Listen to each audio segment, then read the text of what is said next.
Hey guys, welcome to the third episode of Focus on Sound here by Regent Sounds. I'm Adam. I'm not. He's Jamie. I'm going to get it right this time. It's not Rob anymore. Right, and today we have the Fender Player Series guitars, made in Mexico. Beautiful Telecaster, an example of a Strat here, in this fetching almost orange but not quite orange red. Sonic red, I believe, is the factory finish. Sonic red it is. For those of you at home. And yours is? This is Tide Pool. Tide Pool. I'm not supposed to say blue, but any of you with eyes can clearly see it is a bit blue. It is a little bit. Cool. It looks a bit like Lake Placid, but not quite, right?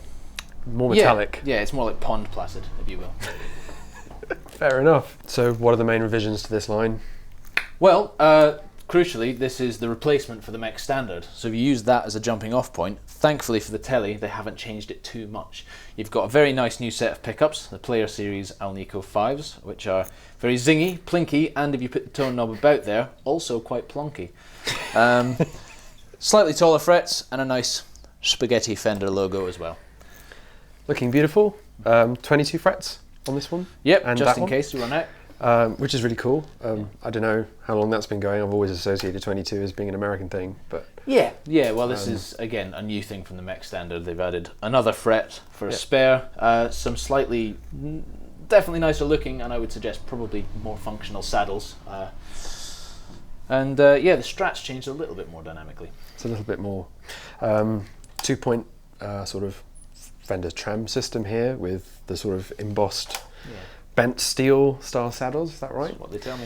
Thanks to the scarcity of rosewood lately and difficulty of shipping it, a lot of guitars manufacturers are moving away from it. So this is a Power Ferro board on a maple neck with a little thumb stripe, which is nice. Spaghetti logo, like you said, same as yours. Yeah, the Strat in particular is far more reminiscent of the American Standard of yesteryear. Right.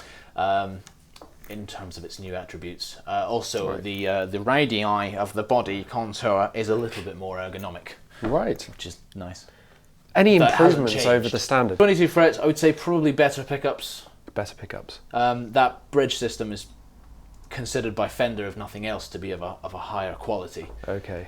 Hence they put it on the American Standard and still on the American Pro and on the Elites as well.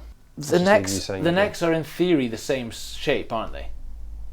But they feel a lot skinnier to me. They feel they feel noticeably skinnier to me. It does feel skinny to me. It doesn't feel chunky in your arm. But it's also 9.5, so it's a flat radius, right? So 9.5 inch radius on this, so it feels quite fast in my hand. Lovely pickups.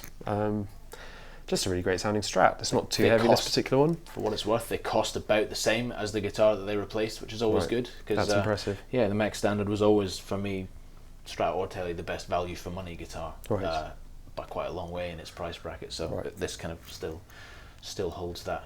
Yeah, it's just that crest for me at least. Almost American, and almost American Mexican for a lot less money, right? Well, yeah, I mean they're pretty close together. Right. I've seen it on a map.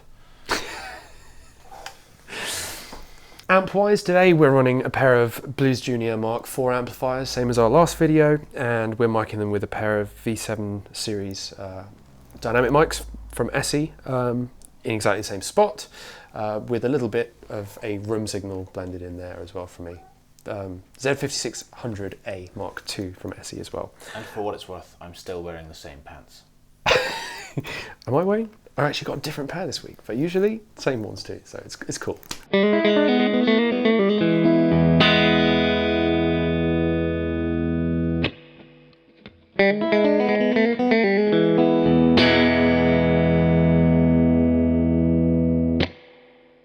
Hold your teeth in.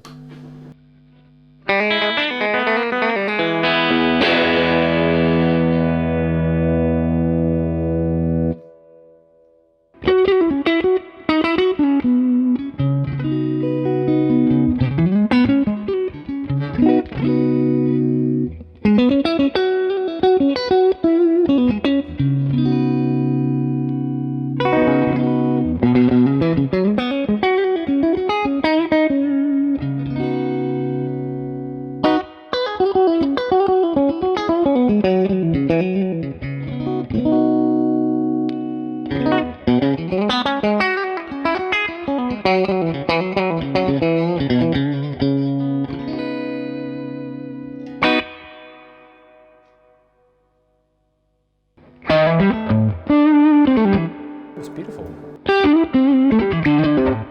Nice, isn't it? That's when the plinkier plonkier pickups sort of, they go well with the game. So much plonk. Well, technically that's plink. You have to, plink it, and then plonk is like. You can hear that. It's very soft. Good plonk, yeah.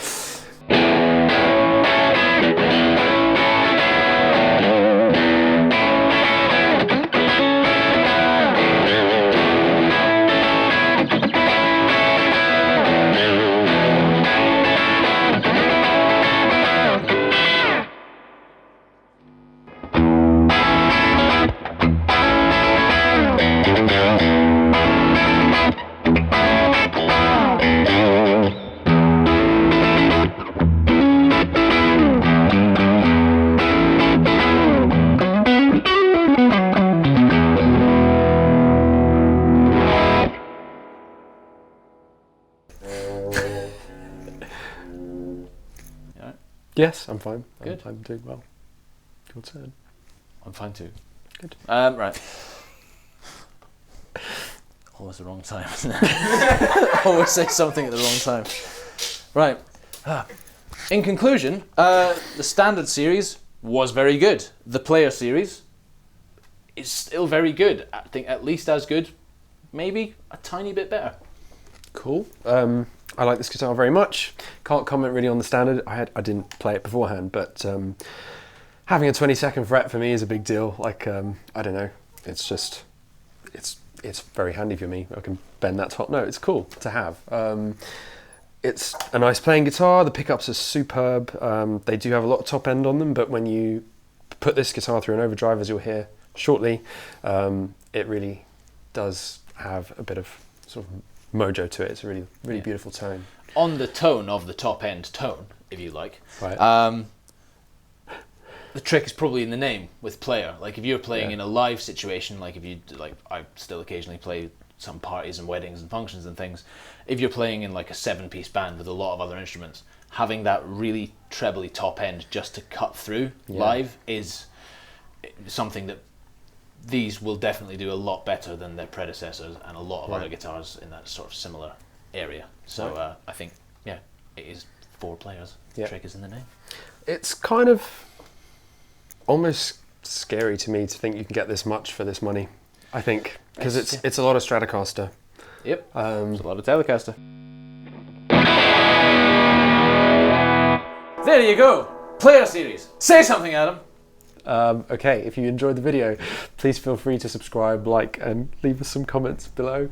And we'll see you the same time next week with another episode of Focus on Sounds. We've been Regent Sounds. Peace. Bye.